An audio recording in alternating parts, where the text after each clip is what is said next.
Et bonjour tout le monde, bonjour. Merci beaucoup d'être aussi nombreux à nous suivre et ça va continuer à augmenter. On va passer à des séquences de témoignages parce qu'on a eu la chance en préparant ça de rencontrer des gens qui ont des histoires qui sortent un peu du commun ou qui ont des histoires un peu, que j'ai trouvé intéressantes en tout cas. J'ai le plaisir de recevoir pas mal de monde sur ce plateau et ça va tourner en plus. On a du coup Laura Domange.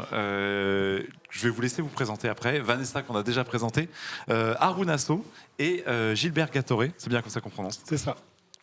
On va commencer par Laura. Alors Laura et Vanessa, vous avez une histoire en commun. Pour ceux qui ne connaîtraient pas Laura, tu es humoriste, tu es comédienne, tu es auteur. Tu as fait beaucoup de scènes. Tu as fait une tournée aux États-Unis. Oui, ça c'est quand j'étais enfant, mais je suis surtout à la radio, etc. Voilà, à la radio sur France Inter, si je ne me trompe pas. Et avec Vanessa et d'autres, d'ailleurs, vous avez cofondé Le Réchaud. Exactement. Est-ce que vous pouvez nous parler un peu de cette expérience et comment est-ce qu'on en vient à ça, finalement ? Alors, c'était en 2016. Vanessa et moi sommes copines. C'est la chose qui nous relie en premier lieu. Et puis, nous étions voisines à l'époque. Et elle me dit un jour...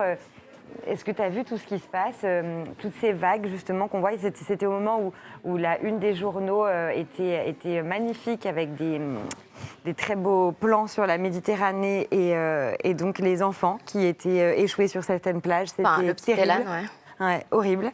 Et Vanessa me disait, c'est quand même, qu'est-ce qu'on peut faire en fait? Qu'est-ce qui se passe?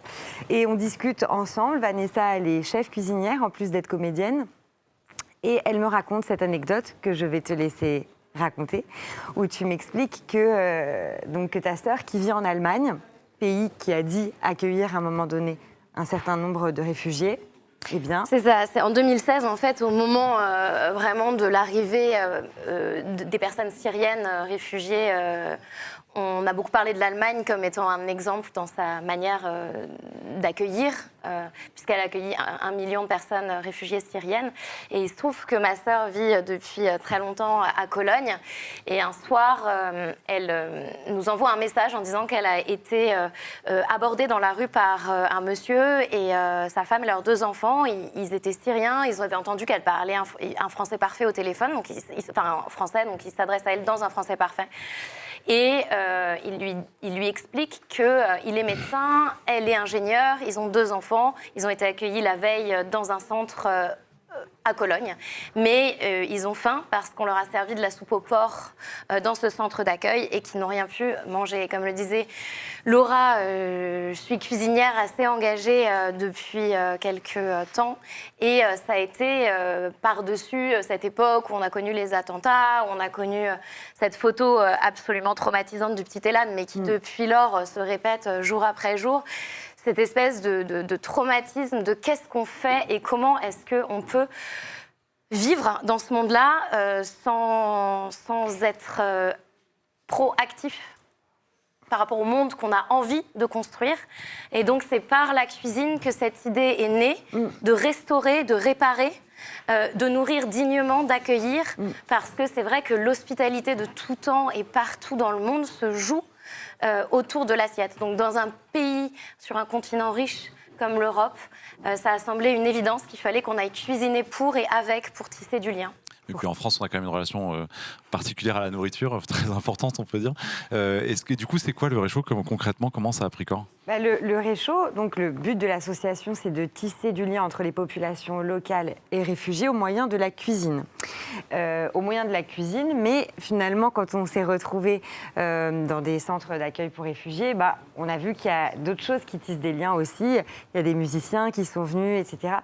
C'est le principal but de l'association. Et quand on a passé cette nuit blanche à réfléchir avec Vanessa à qu'est-ce qu'on pouvait faire concrètement, eh bien, il y a eu cette volonté donc, d'aller cuisiner sur certains centres d'accueil pour réfugiés, donc notamment à Grande-Synthe, c'était la première mission, mais aussi de se dire comment est-ce que l'action peut rester pérenne. Et donc, cette forme d'atelier de cuisine pour que les gens se rendent compte qu'on parle tous la même langue, une langue universelle, celle de la cuisine, ça a été quand même une bonne idée et ça a permis des belles rencontres, des beaux échanges.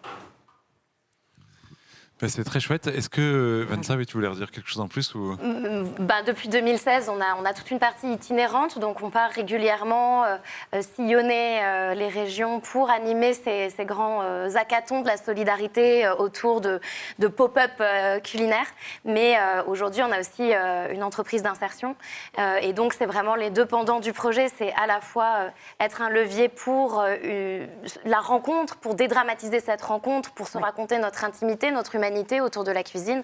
Et le pendant, c'est de pouvoir accompagner des personnes qui le souhaiteraient vers l'insertion professionnelle par la cuisine. Je pense que Aruna en parlera mieux que moi. Ouais. Justement, on va rester dans la cuisine et dans la nourriture avec Aruna. Peut-être un dernier mot sur le Réchaud, si on veut y aller, découvrir, suivre. Il y a 2 restaurants aujourd'hui à Paris, un dans le 18e, place de Clichy, qui s'appelle le Bal Café, un dans le 19e, dans le parc de la Villette, au 211, qui fait plus de la street food. On a un service traiteur aussi. Et sinon, il faut surveiller sur nos réseaux sociaux le Réchaud, RECHO, où est-ce qu'on est, où est-ce qu'on part et quelles sont les missions en cours. On va pouvoir mettre le lien dans le chat, nos modérateurs vont se charger de ça. Merci beaucoup à toutes les deux. On va rester dans le thème de la cuisine et de la nourriture avec Aruna, puisque Aruna, tu es originaire de Mauritanie, si je ne me trompe pas, et tu es chef cuisinier, mais aussi chef formateur. Est-ce que tu peux nous parler un peu de ton histoire, de ton expérience, et pourquoi tu as choisi de faire ça ? Et restaurateur, si je me permets d'ajouter quelque chose, ça fait bientôt 9 ans que je travaille dans la restauration. Juste au début, entre moi et la restauration, au début, c'était un petit peu compliqué parce que je viens de la Mauritanie. Donc, quand on dit Mauritanie, Afrique de l'Ouest, donc ce n'est pas les hommes qui sont en cuisine. Par contre, on mange tous les jours. On mange 3 fois par jour. D'ailleurs, même un peu plus pour les hommes parce qu'on boit notre thé avec de certaines goûters qu'on ne cuisine pas ou une certaine pièce de pâtisserie. Je n'ai jamais rentré dans une cuisine parce que c'est la culture, parce que je suis pas un mec des villes, je suis grandi dans les villages, donc il y a cette truc de culture, c'est pas l'homme qui cuisine. Et quand je suis arrivé en France en décembre 2012, j'ai eu mes papiers, parce qu'en France, d'abord, c'était pas la destination choisie, mais quand je suis arrivé, il y avait mes tontons, ma mère m'a conseillé de rester là, parce qu'elle n'a pas eu une bonne expérience au pays où je voulais aller, c'était en Suisse, parce que mon père vivait à Lausanne. Et quand j'ai obtenu mon papier, donc du coup, je voulais travailler parce que j'ai dit, mon père, là, j'ai 22 ans, ça ne sert à rien que tu me payes, tu payes mon loyer. Donc, j'ai vu qu'il y a des offres d'emploi qui passent. Et il m'a dit, mais tu n'es pas formé, tu ne parles pas assez français, donc je ne vois pas comment tu peux trouver un emploi. Après, je suis parti voir les assistantes sociales, Pessa Bassi. J'ai demandé, là, j'ai obtenu ma protection qui me donne droit à travailler en France. Qu'est-ce que vous me proposez? Ils m'ont dit, c'est à toi de nous dire ce que tu as envie de faire. J'ai dit, j'ai 22 ans, je n'ai rien fait à part des études coraniques pendant toute ma vie et à courir derrière les vaches. Donc ça, après, depuis que je suis à Paris, je n'ai jamais vu une vache une fois dans ma vie. Donc pour moi, c'était pas du tout possible que je lui dise que je veux rester berger ou autre. Et ils m'ont dit, en tout cas, il y a 2 milieux qui recrutent très rapidement, si c'est possible, dans le bâtiment ou sinon dans la restauration. Bâtiment, j'en ai fait. Après, je suis parti, j'ai fait une grosse journée dans le bâtiment. Quand je suis revenu, je lui ai dit que c'était une stage de découverte. J'ai dit que je ne voulais pas du tout travailler dans le bâtiment. Il m'a dit, dans la restauration, tout de suite, j'ai appelé ma mère, même si quand même, je n'ai pas vécu avec elle pendant un certain temps. Mais c'est une personne qui guide mes choix et qui a une sacrée importance sur mes choix de vie, même si je suis adulte. Il me dit, mon fils, je ne veux pas que tu travailles dans ce milieu-là. Là, vu que tu as obtenu ta protection, si tu veux, tu peux venir rester avec nous au Sénégal. Tu peux voyager là où tu veux. Ça ne sert à rien que tu continues. Si tu veux, tu peux aller en Égypte pour continuer tes études coranique, s'il faut, le travail, tu pourras vivre sans travailler. J'ai dit, non, là, maman, je suis désolée, c'est le moment de construire mon avenir, de construire quelque chose. Et elle m'a catégoriquement dit, dans la restauration, pour moi, c'est net, ça ne sert à rien, parce que j'ai vécu en Europe, tu as des tontons qui ont travaillé dans ce milieu-là, c'est trop dur, c'est pas un milieu adapté pour toi. Je sens que tu parles pas trop bien le français, si tu veux, tu peux revenir. J'ai dit, au moins on essaie, on va voir.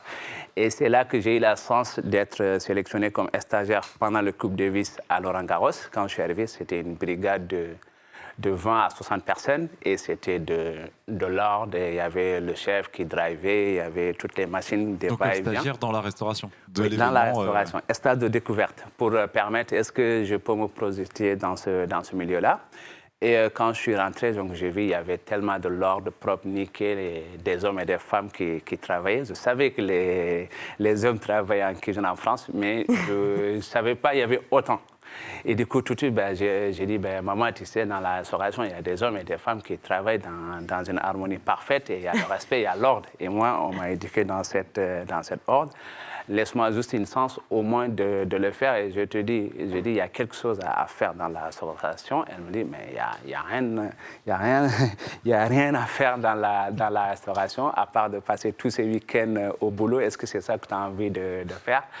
Après, je lui ai dit, OK, au moins, laisse-moi une chance de le faire. Et par la suite, donc, du coup, j'étais hébergé par un programme qui s'appelait Calme, comme à la maison, porté par Singa. Et c'est là qu'avec les personnes qui m'hébergeaient, ils ont dit, tu sais, nous, ma mère, c'est une DRH de Pullman Tour Eiffel, elle peut t'accueillir, elle peut discuter avec le chef exécutif pour qu'il te prenne en stage directement. J'ai eu cette chance qu'on m'a ouvert cette grande boulevard, parce que rentrer dans ces établissements, si tu n'as pas au niveau d'études, c'est tellement compliqué. Et je suis parti en entretien. Je ne savais même pas qu'est-ce que c'était en entretien. Je suis parti avec eux, ils m'ont préparé. On a regardé pas mal de vidéos YouTube pour passer en entretien. Et je suis arrivé, j'ai dit, j'ai 2 cours de français. Tout de suite, je lui ai dit que j'ai 2 cours de français le week-end et l'après-midi. Et là, je vis avec des personnes françaises qui parlent le français à la maison. Donc, rassurez-vous, je vais apprendre le français. Je vais m'améliorer le plus vite possible. Et deuxième chose, je veux apprendre la restauration. C'est un métier que je ne connais pas, que je n'ai jamais vu dans ma vie. J'ai commencé juste à découvrir au Coupe Davis pendant 2 jours. Et le reste, c'est des vidéos sur YouTube. Il m'a dit, là, nous, on travaille avec des centres de formation. On va les contacter. S'ils ont des places, ils peuvent vous prendre. Et pour la suite, on va prendre en charge. Et j'ai croisé un chef incroyable qui s'appelle Alain Losbar, qui a fait pas mal d'ouvertures, qui a bossé 20 ans dans le groupe Accor. Et c'est un chef à qui on n'a pas vécu les mêmes vies, mais qui a réussi pas mal de choses dans sa vie. Il me dit, et je suis juste arrivé au moment où ils disent, mais là, j'ai réussi à faire ça, et je n'ai pas eu de gosse à qui je peux transmettre quelque chose, à qui je peux aider à changer une vie d'un homme. Et en face de lui, c'était moi. Donc, et tout de suite, il m'a pris dans ses bras, il m'a ouvert cet univers de la restauration, de la cuisine, de travailler tous ensemble. C'est avec lui que tu as vraiment appris à... Oui, c'était un protecteur dans ce milieu-là, parce qu'il y avait des personnes qui venaient de différents pays, qui venaient découvrir soit la cuisine française, soit on avait une brasserie californienne avec un chef américain, Andrew Wieger, avec ses équipes, qui voulaient apprendre le français, pareil que moi, mais qui avait pas mal de compétences dans la restauration. Du coup, il a mixé le tout pour que je puisse trouver ma place, même si de faire la différence entre un brocoli et un chou-fleur, c'était très compliqué, venant de l'Afrique de l'Ouest. Mais bon, quand même, j'ai réussi à trouver tout de suite ma place par ma persévérance en premier, par cette envie d'apprendre, cette envie de prouver que ma mère, que je peux faire ça, cette envie, cette volonté de payer mon loyer, parce que... mes parents sont partis en exil dans les années 96, où j'avais 6 ans. J'étais un peu perturbateur. Il m'a laissé avec ma grand-mère. Et ensuite, elle m'a envoyé au Mali pour suivre mes études coraniques.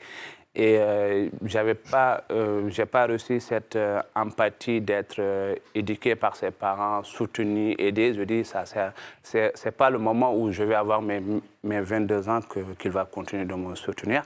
Et tout ça, ça jouait dans ma tête. Je dis, là, il faut que je réussisse dans ce milieu-là pour que je puisse parfaitement trouver ma place. Même si je respecte, c'est mon père, mais c'est pas question qu'il continue à dire que je vais je vais me rattraper. J'ai dit, là, je suis adulte, je vais quand même travailler. Je suis resté là-bas pendant 2 ans avec des hauts et des bas.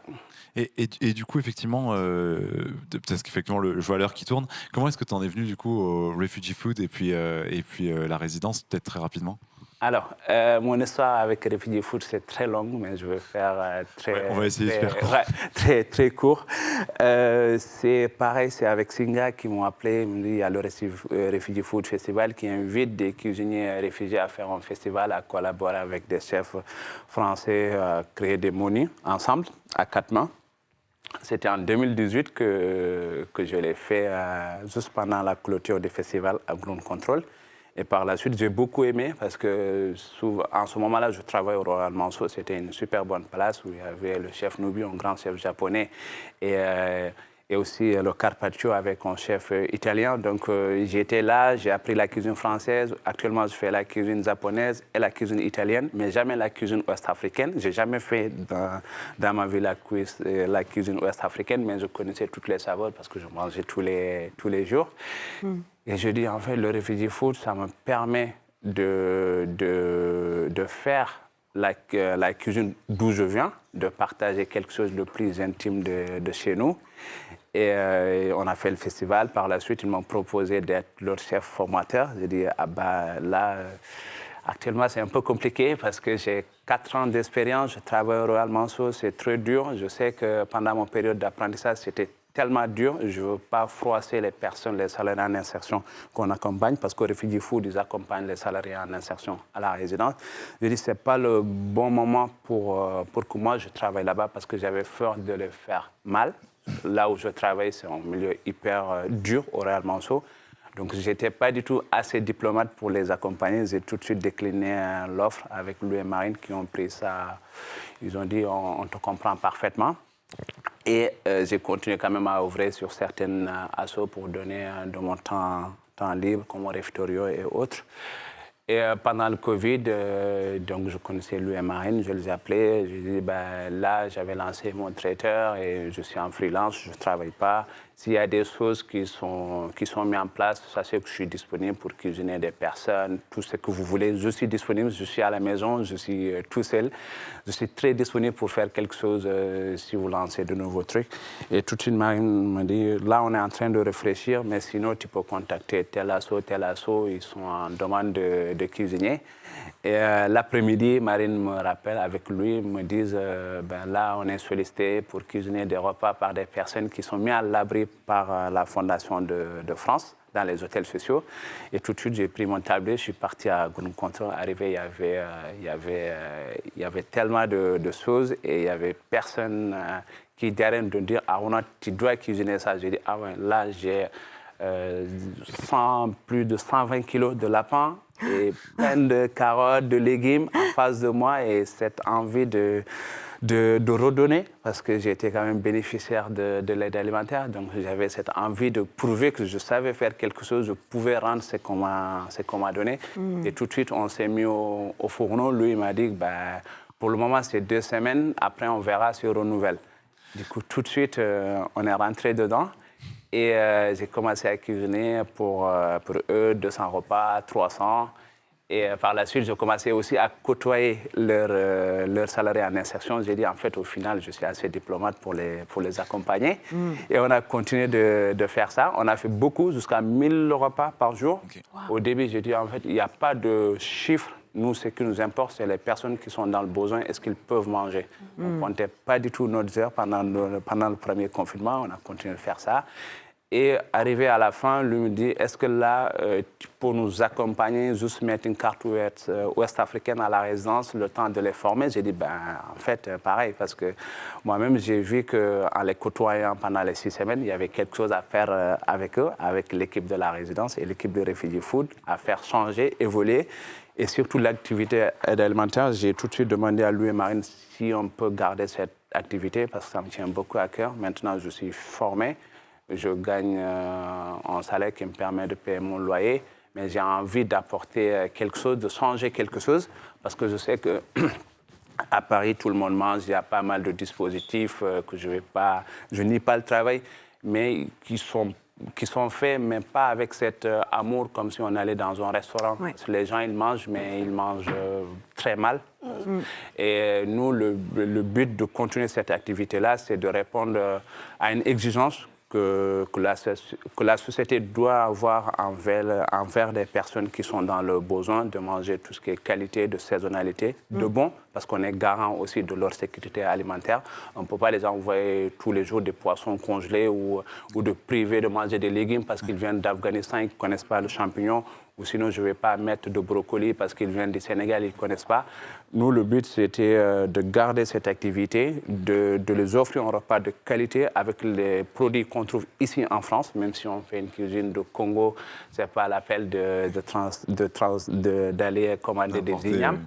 J'ai dit, c'est la saison des butternuts. On va faire des repas pour les Afghans, pour les Syriens, avec des butternuts. Et c'est sûr, ils vont kiffer. Et jusqu'à présent, on a cuisiné plus de 200 000 repas. Et la force qu'on a, c'est qu'on arrive à s'adapter à n'importe quel type de public. Je dis, si c'est bon pour nous, c'est bon pour les autres. On va devoir passer à la suite, mais peut-être juste avant, c'est une cuisine qu'on peut retrouver, tu parlais de Ground Control, pour ceux qui ne connaissent pas. Du coup, on a une résidence à Ground Control où tous les 6 mois, on accueille un chef. Actuellement, c'est les salariés en insertion qui ont fait la carte. Et aussi, on a ouvert un autre labo dans le 14e arrondissement qui s'appelle Les Arbis, où tout le monde mange la même chose et ne paye pas la même chose. Donc, c'est 5 rue des Arbis. Les personnes, grand public, qui viennent avec leurs moyens, ils payent tarif normal. Les étudiants boursiers, ils payent gratuitement parce qu'on a un service territorial qui nous permet de financer tous ces projets-là. Et en avril 2022, j'ai ouvert mon propre restaurant dans le 2e arrondissement pour montrer que c'est possible, même si on vient qui s'appelle Wallo. Je l'ai ouvert au 9 rue Alexandrie pour montrer aux personnes, les salariés en insertion, déjà parce que j'ai un projet de rentrer, d'aller au Sénégal, de les montrer même si on vient de n'importe quel pays dans le monde, si on travaille, si on est à l'écoute, si on veut envie d'investir dans la société, que c'est possible. Il n'y a pas de plafond de verre, il faut juste avoir beaucoup de persévérance. Voilà, bravo, vous pouvez applaudir. Très, très belle conclusion. Merci. Et vous savez... Et vous savez du coup où le retrouver. Je passais à mon prochain invité, Gilbert Gatoré. Alors toi, tu es né au Rwanda. Toi et ta famille, vous avez dû quitter le Rwanda. Tu es né en 81. Vous avez dû quitter le Rwanda en 94. Vous avez été réfugié d'ailleurs d'abord au Zaïre, ensuite en France. Tu as été diplômé de l'IEP, l'Institut d'études politiques de Lille, c'est ça. Et tu es ensuite reçu à HEC. Et depuis, tu es romancier, entre autres. Est-ce que tu peux nous parler un peu de ton histoire ? Comment est-ce qu'on arrive à faire tout ça ? Merci d'abord de l'invitation.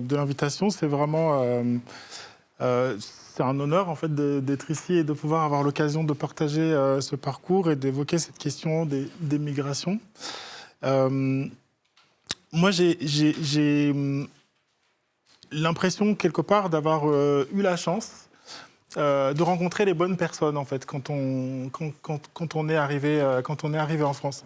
Je pense que ce que vient de raconter Aruna est un peu dans cet esprit-là, c'est-à-dire qu'une personne qui arrive exilée est tellement vulnérable que son destin dépend entièrement de ce à quoi elle fait face.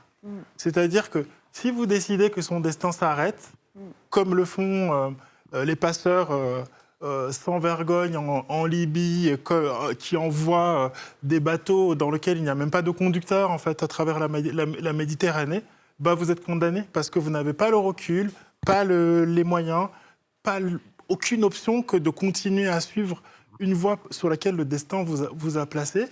Et donc, ça donne aux gens qui sont en face de vous le pouvoir qui est infini, mais qui est aussi un peu terrible, finalement, de dessiner de votre destin. Je pense que les gens ne réalisent pas à quel point les gens qui arrivent, dont on parle...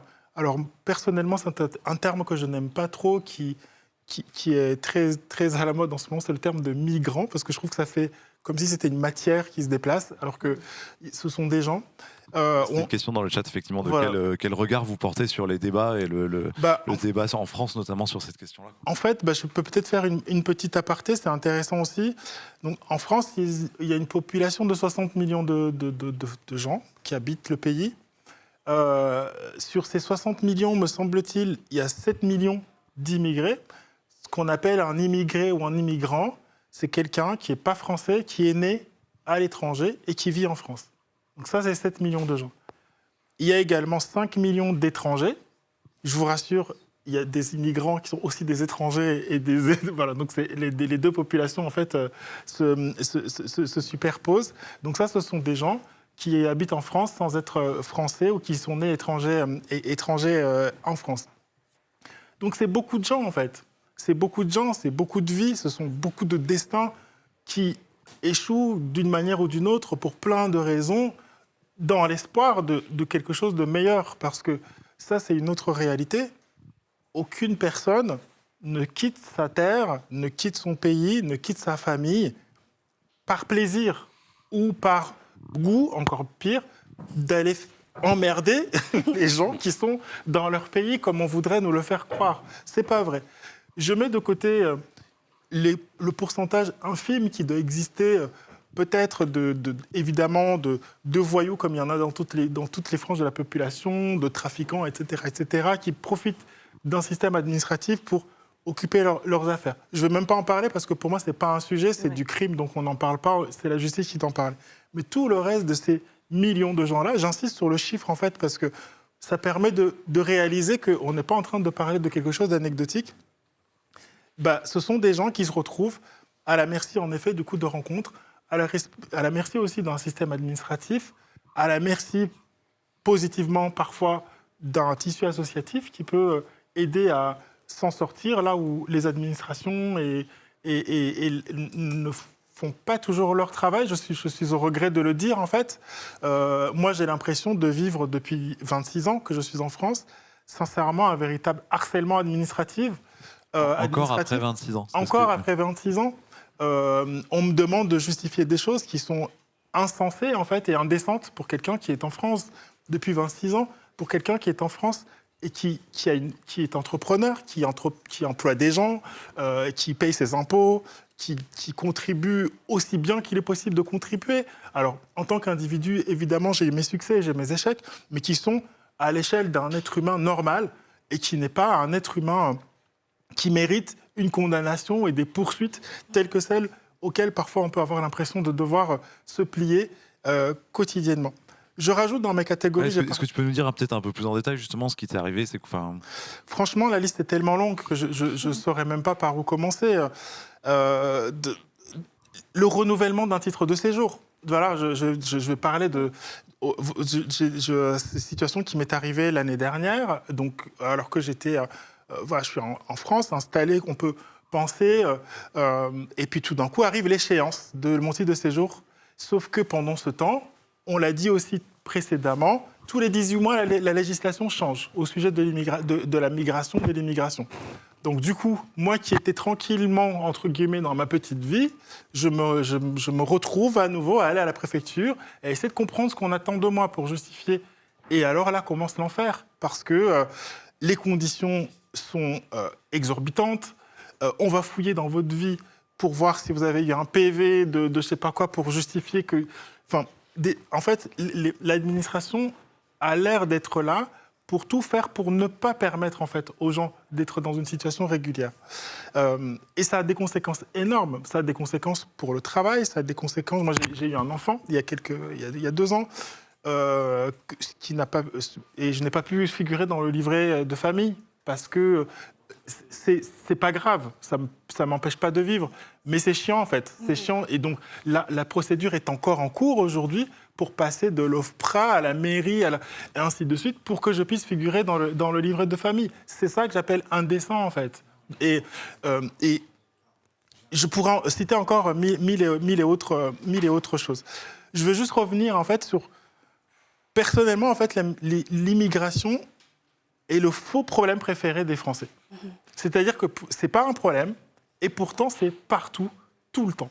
Comme on vient de le voir, en réalité, les gens qui arrivent en France de leur parcours divers arrivent souvent avec un amour de ce pays, je pense qu'on ne considère pas. Parce qu'il y a une histoire, parce qu'il y a une aura, parce qu'il y a aussi une promesse d'une certaine forme de liberté, d'un potentiel qu'on va pouvoir réaliser, etc.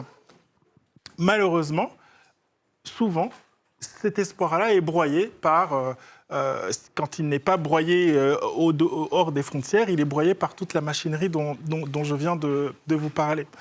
Il y a aussi, du coup, le jeu politique, en fait, qui est devenu dangereux, en fait, je pense, aujourd'hui, à ce sujet.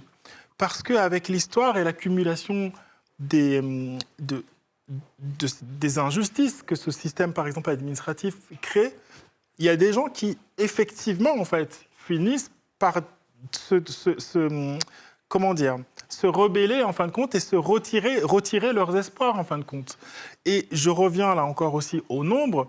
On ne parle pas de 3 personnes, de 100 personnes. On parle de beaucoup de gens. Donc, c'est important, en fait, de le considérer. C'est important d'en prendre compte. On ne peut pas juste considérer que c'est dans un coin et ça va se régler. On ne peut pas considérer qu'il suffit des gesticulations telles qu'on peut en voir à longueur de journée sur C8 et sur d'autres chaînes, où en fait on part de ce sujet-là d'une manière qui est grossière, humiliante sincèrement pour les gens qui sont concernés, et qui est injuste en fait au regard de la réalité. Je voudrais juste finir un dernier point. Pour cela, je trouve que l'événement qui se tient aujourd'hui est vraiment une initiative extraordinaire. J'espère qu'elle aura des suites et j'espère que d'autres seront inspirés peut-être de changer de regard sur ce sujet-là comme ça. Parce qu'enfin, on met un visage sur ce dont on parle, en fait. La plupart du temps, moi j'ai regardé, du coup, avant de venir, je voulais vite fait voir un peu ce qu'il y avait eu dans l'actualité au sujet des migrations et de l'immigration dernièrement. Donc je suis tombé sur pas mal d'émissions de télévision. On voit les mêmes chroniqueurs, les mêmes gens qui déblatèrent les mêmes inepties, sincèrement, ou les mêmes caricatures qui font depuis des dizaines et des dizaines d'années face à des journalistes qui ne les reprennent pas. Et c'est fatigant, en fait. C'est fatigant parce que c'est faux, c'est fatigant parce que c'est injuste, c'est fatigant parce que ça autorise une sorte d'état d'esprit qui justifie derrière la maltraitance administrative dont je parlais, parce que de toute façon, on sait que personne ne va prendre parti, personne ne va s'en plaindre, personne ne va se rebeller. Et c'est aussi un manque pour la France de passer à côté de talents, d'énergie et de capacités extraordinaires comme celles dont on vient de parler, et je me compte parmi celles-là, je suis obligé de le dire sincèrement. Et en fait, c'est trop difficile, on nous rend la vie trop difficile pour rien. Je souhaite en effet qu'un débat apaisé puisse exister sur ce sujet-là, qu'on puisse se tenir la main ensemble et décider de ce que nous pouvons faire pour ce pays, chacun à sa place, et décider d'affronter les vrais problèmes, pour le coup, qui nous regardent tous et qui nous concernent tous, parmi lesquels l'environnement et entre autres, et bien d'autres. C'est le but, voilà effectivement. Mon point le je plus rappelle juste important. dans le chat qu'effectivement, on peut applaudir. Ça, en tout cas. On peut applaudir. Je rappelle effectivement que pour demander ce débat apaisé, vous avez une pétition, vous avez le lien d'une pétition que vous pouvez retrouver dans le chat, et qu'effectivement c'est le but de cette journée. Et ce que tu disais effectivement sur le jeu politique, alors il y a d'autres pays qui le font aussi, mais c'est pas le cas partout. Il y avait eu un comparatif très intéressant qui avait été fait entre les dernières élections en France et notamment en Allemagne, où on voyait qu'en fait c'était un des sujets les plus abordés en France et que ça avait été un non-sujet en Allemagne. Ça avait été une thématique complètement absente du débat, quand bien même, ce que tu disais, ils accueillent beaucoup plus de personnes que nous. Donc effectivement, c'est une question de choix. Peut-être un mot plus sur toi. T'es romancier. Est-ce que tu peux nous parler un peu de tes livres et où est-ce qu'on peut les retrouver ? Oui, alors j'ai écrit un roman, j'ai écrit 2 romans en réalité, dont un a été publié, un autre n'a pas été publié encore, et d'autres textes, articles, pièces de théâtre, etc. C'est un livre qui a été publié chez 10-18, il est en poche maintenant, il s'appelle Le passé devant soi, ça date un peu. En revanche, ce n'est pas le métier par lequel je me définis le plus aujourd'hui. C'est une passion, c'est quelque chose à quoi j'espère un jour dans ma vie avoir plus de temps pour m'y consacrer. Mais aujourd'hui, je suis avant tout entrepreneur et expert en communication. Voilà, c'est le métier que j'exerce depuis une quinzaine d'années maintenant et mon gagne-pain. Eh ben, un immense merci. Je pense qu'on peut applaudir encore.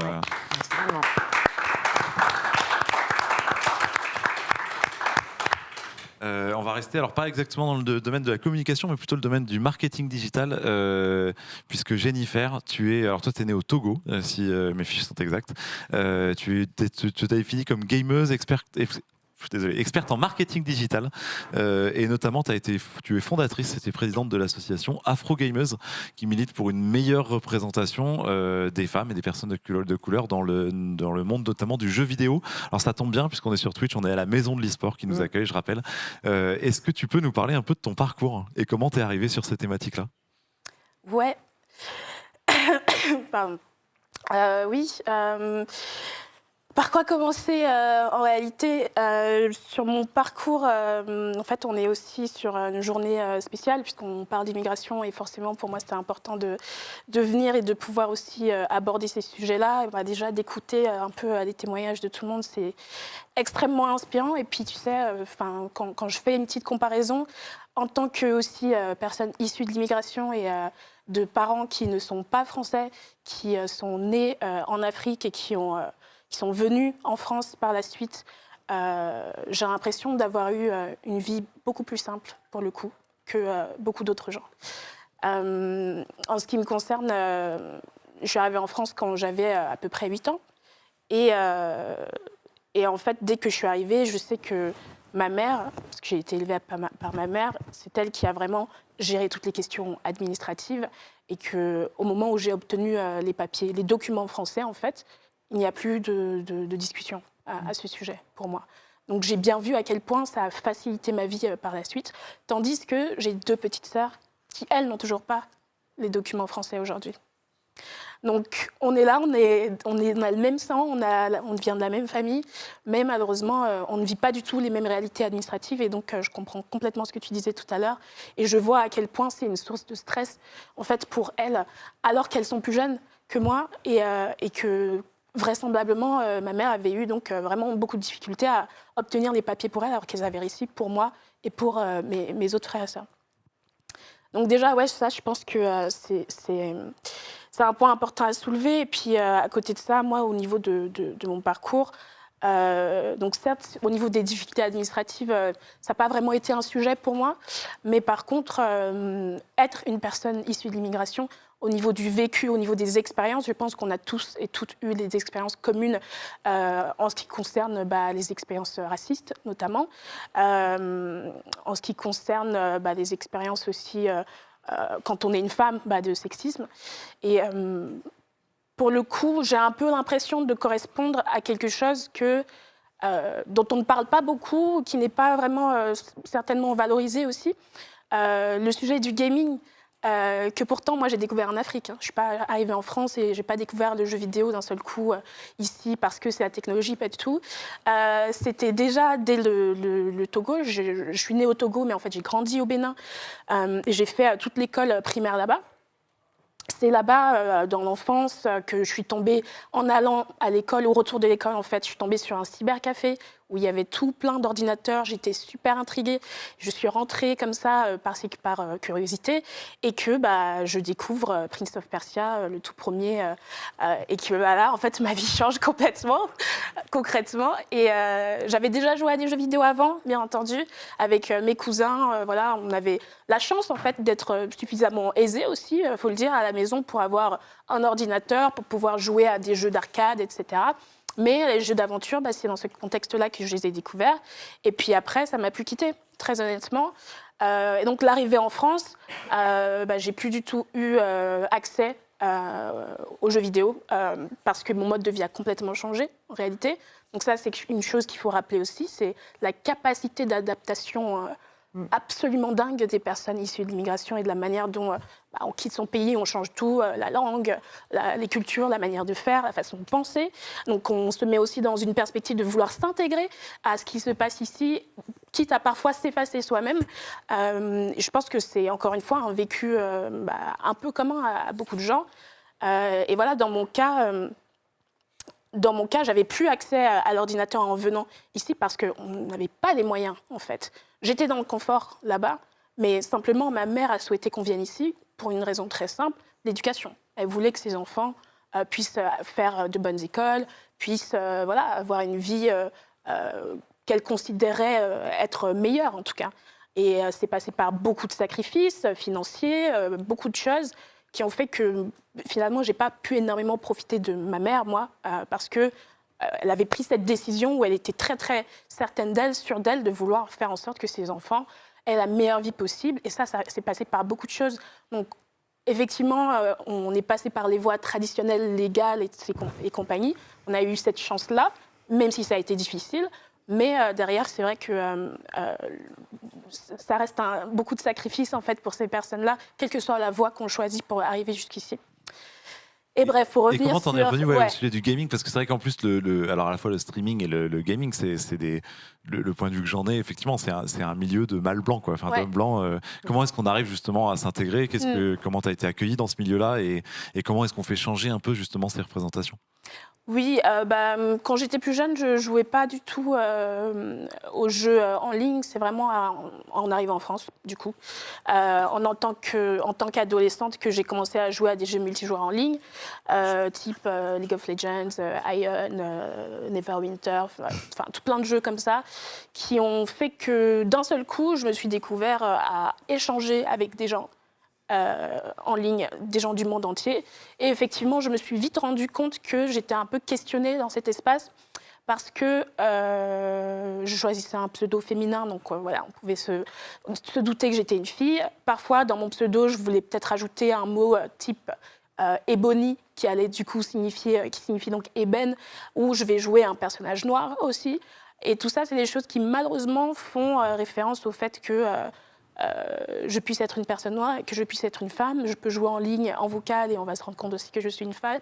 Et donc, même si l'expérience de jeu a été très agréable, très positive, que j'ai toujours adoré ça, je ne peux pas nier en fait le fait que j'ai eu des expériences toxiques en jouant aux jeux vidéo. Et c'est ça qui m'a menée à l'âge adulte, en voyant que ça n'avait pas évolué, en fait, quand je me suis vraiment réintéressée au milieu du jeu vidéo, en voyant que ça n'avait pas bougé, que je me suis dit que déjà, j'avais envie de voir si j'étais la seule personne à penser ça. Parce que ce n'était pas un sujet, pour le coup, qui était abordé dans l'espace public. Et donc, voilà, j'ai fait toutes sortes de choses pour contacter des gens, découvrir s'il y avait d'autres personnes, d'autres femmes noires, en fait, des personnes qui me ressemblent, qui avaient pu avoir ce même ressenti. J'ai découvert que, du coup, que c'était le cas, que je n'étais pas la seule, en faisant des interviews, en faisant des recherches, en lisant beaucoup d'articles aussi. Et c'est à partir de là que j'ai souhaité simplement offrir un espace déjà safe pour qu'on puisse en discuter et qu'il n'y ait pas de doute, qu'il n'y ait pas de remise en question de notre parole sur le sujet. Et ensuite, oui, faire en sorte de pouvoir un peu changer les mentalités. Aujourd'hui, donc, j'ai fondé l'association Afro-Gameuse qui est présente sur Twitch, qui est présente en France, mais aussi avec des membres internationaux. Et l'objectif de l'association, c'est vraiment déjà effectivement de visibiliser non seulement les femmes, mais aussi les personnes de genre marginalisées, afrodescendants, et globalement vraiment toutes les personnes d'origine diverse dans le monde du jeu vidéo, parce que voilà, c'est un monde très masculin et très blanc, même si aujourd'hui 50%, 47% plus exactement, des joueurs sont en fait des joueuses et que pourtant on ne retrouve pas du tout cette même représentation dans les studios de développement de jeux vidéo. Seulement à peu près 20% des personnes qui travaillent dans le secteur sont des femmes, et ce sont aussi des femmes qui ne sont pas du tout en position de leadership, qui n'ont pas les mêmes opportunités en fait que les hommes. Alors au niveau de la diversité ethnique, c'est encore autre chose, on n'y est pas du tout. Donc le secteur s'intéresse de plus en plus à la question de la mixité avec le genre, etc. Mais les questions des origines, de représenter en fait la société dans le secteur, c'est pas encore, on n'y est pas du tout. Et du coup, voilà, avec l'association, le but c'était un peu d'aborder ces sujets qui n'étaient pas du tout abordés auparavant. Et de s'approprier aussi le sujet ici en France, parce qu'on a beaucoup tendance en France à ramener, dès qu'on commence à parler de diversité, on a beaucoup tendance à ramener ce qui se passe aux États-Unis. Oui, vous importez les sujets. Non, on est sur le territoire français. Voici notre expérience. Voici ce qu'on peut faire pour le changer. Et voilà comment est-ce que vous pouvez aider à changer ça. Globalement, c'est ça qu'on fait. Merci. Un immense merci. Je pense qu'on peut applaudir aussi. Ouais, vraiment. Et j'en profite pour préciser, alors déjà pour vous remercier, pour me remercier l'association Afrogamers, puisqu'effectivement la séquence après le petit atelier de Muriel sera animée par une des streameuses qui fait partie de l'association Afrogamers. Absolument. Gilbert, tu voulais réagir aussi à un moment donné? Oui, en fait, c'est extraordinaire, je trouve, le témoignage qu'elle vient de donner et tout ce qu'on a entendu. Je voulais en profiter, en fait, parce que donc je disais qu'en anticipant de venir ici, j'ai regardé un peu ce qui se passe, ce qui existe, etc. Je suis tombé sur un super documentaire qui, malheureusement, est américain, qui s'appelle Living Undocumented. Donc, c'est la vie de migrants aux États-Unis sous le mandat de Trump, au moment où justement la cadence législative s'accélère et que les lois commencent à devenir de plus en plus dures, et avec un focus très sur les personnes et les vécus, l'impact que ces décisions ont à l'échelle des individus et des familles. Je fais ici un appel pour que, en France, quelqu'un, en fait, ose un projet d'une telle ampleur pour faire vraiment, parce que finalement, on peut parler et dire ce qu'on veut, mais à la fin, ce qui sera concret, je pense, c'est de révéler concrètement de quoi on parle. Et de quoi on parle, c'est qu'on parle de gens. Et je pense qu'il faudrait que quelqu'un, un producteur, un réalisateur, un collectif, des auteurs de podcasts, j'en sais rien, des gens qui ont l'art, en tout cas, de savoir mettre en image et mettre en son les histoires, pour faire une galerie la plus ambitieuse possible de portraits de ces gens-là qu'on appelle les migrants, les immigrés. Et on se rendra compte d'évidence, comme ça le paraît là en fait, de la richesse extraordinaire en fait que cette situation-là et ces gens-là représentent pour la France. Je pense qu'à partir du moment où on parle, il n'y a plus de problème. Le problème, il est quand l'immigration, elle est évoquée à travers l'écran de la télé, avec d'un côté ceux qui pensent qu'ils sont du bon côté de l'histoire et de la parole, et puis de l'autre côté des invisibles qui sont obligés de supporter un discours voilà, caricatural à leur sujet. Voilà, oser montrer, je pense que la première des audaces, elle peut commencer, à défaut d'une audace politique, elle peut commencer par une audace citoyenne qui est d'éclairer encore plus les différences et les richesses que représentent ces gens-là. Justement, voilà. Et peut-être que ce sera le mot de la fin. Après, on passera à un atelier pâtisserie, qui est la petite surprise qui suit. Mais Laura, effectivement, Je voulais juste abonder dans ton sens et rajouter que livrer des témoignages, c'est formidable. Et essayer de multiplier les activités qui rassemblent et fédèrent pour que les gens se rencontrent. Oui. Parce que nous, on en a fait l'expérience. Et c'est absolument magique. Et c'est la base, en fait. Le problème de la peur, c'est la méconnaissance. Et à partir du moment où les gens se rendent... Quand on arrive à fédérer et à rassembler les gens sur leurs points communs, au lieu de mettre systématiquement en avance leurs différences, on se rend compte qu'on est absolument tous humains. Et en tant qu'humains, on a des émotions, on a de l'appétence, on aime jouer, on aime manger. Enfin, on a des choses qui nous rassemblent et c'est très, très, très, très facile de créer ces liens-là. Donc, il faut continuer aussi dans ce sens-là. Voilà. Bah écoute, ce sera une transition parfaite. On peut applaudir en tout cas nos intervenants.